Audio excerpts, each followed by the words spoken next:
So let's bring in Mark Morial, former New Orleans mayor, president and CEO of the National Urban League. Mayor Morial, welcome. Hey, good to have you with us, sir. Good, thank you. Let's talk jobs first. I mean, you've got the unemployment rate at, what is it, 3.4%. That's a 54-year low. Job growth remains strong. These are good signs of an economy. Maybe we get away with a soft landing here. I think the promoters of doom and gloom, the promoters of a recession, appear to be wrong. Now, we can't look into our crystal ball and know what 3, 6, 9 months will hold, but the American consumer, the jobs market on an overall basis, as well as the jobs market for African Americans and Latinos, remains at historic lows. And the good part of this is the consistency in job creation, Ty. I like to look at these things over a period of months to see if the growth is consistent or if we have sort of this up and down phenomenon. So that is positive, and it demonstrates that notwithstanding the rises in interest rates, at least the job market remains strong and robust and growing. Do you think that the Fed has this dual mandate, the highest level of employment that is commensurate with price stability? Do you think the Fed will look at these job numbers as it begins to think about the June meeting and say, the job market's still a little too hot. We need to raise rates even more to get the kind of restraint in employment costs down? I think that it's time for the Fed to pause its interest rate hikes, to create some stability and foreseeability in what interest rates are going to be like for home buyers, for business loans. Foreseeability and expectations is important. If someone's going to buy a home or thinking 2, 3, 4 months down the line, it's better for them to know, have some sense of what the rates are going to be. So I think we need some stabilization.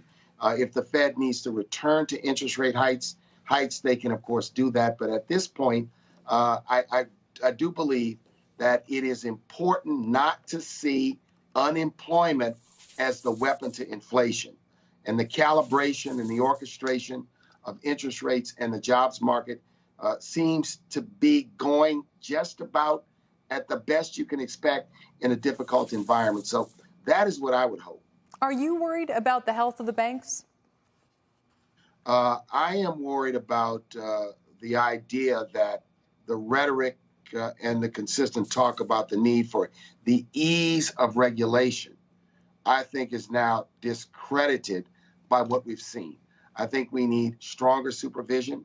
I think Congress should go back and place the regional banks under a stress test regime, if you will. And this is why we need adequate and effective bank supervision and bank regulation in this nation, so we don't face what we've seen over the last few months. But look, give the Fed some credit for responding quickly and finding a new home for these troubled regional banks.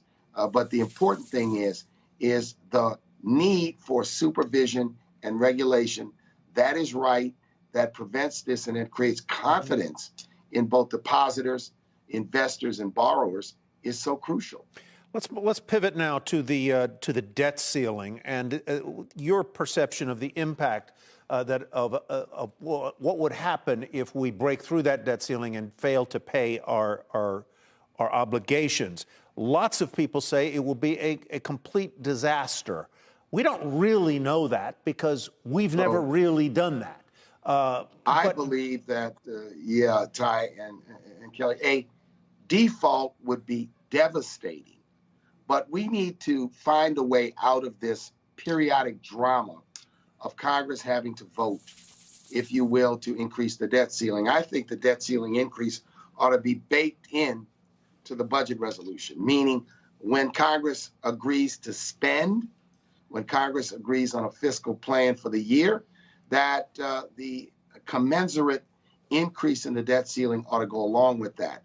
And I also think that a clean vote on a debt ceiling is essential to maintaining the confidence of the markets, the confidence of consumers, and the confidence of the American people. We can have a separate debate and discussion about how to alter, how to change, if you will, the budget plan or the appropriations plan. Right. I do not believe it is good fiscal policy to tie the two together, because what we're talking about is raising the debt ceiling for expenses that have already been committed to and incurred. So it's politics to tie them together. It's good fiscal policy to separate them.